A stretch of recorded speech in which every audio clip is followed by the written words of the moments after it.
I was thinking, there's no way I'm going to quit drugs. I'm too much of a drug addict.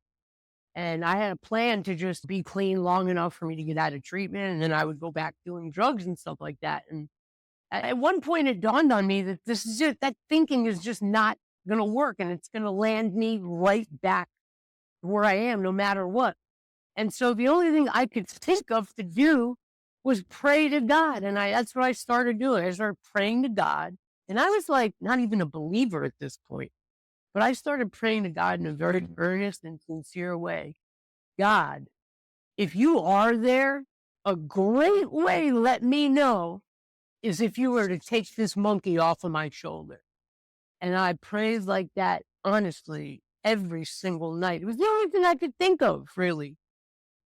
And sure enough, after about 30 or 35 days, there was a moment literally when I had a magical shift. They remember it in the treatment center and they have it in their notes. If you look back at my group notes, it'll say, patient jumped up, started crying, thank God, dropped to knees.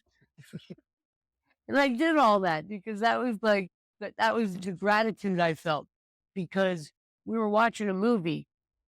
In the movie scene, character takes out a big bag of drugs and throws it on the table. And normally I would have seen this scene and my mind would have started racing. Oh man, what would I do if I could get a hold of that? And I didn't have that reaction. I had the opposite reaction. I was repulsed. I was like, yeah.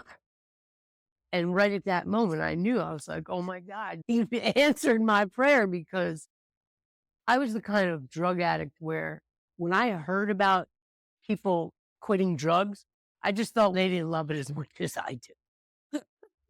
I just didn't think it was possible, really.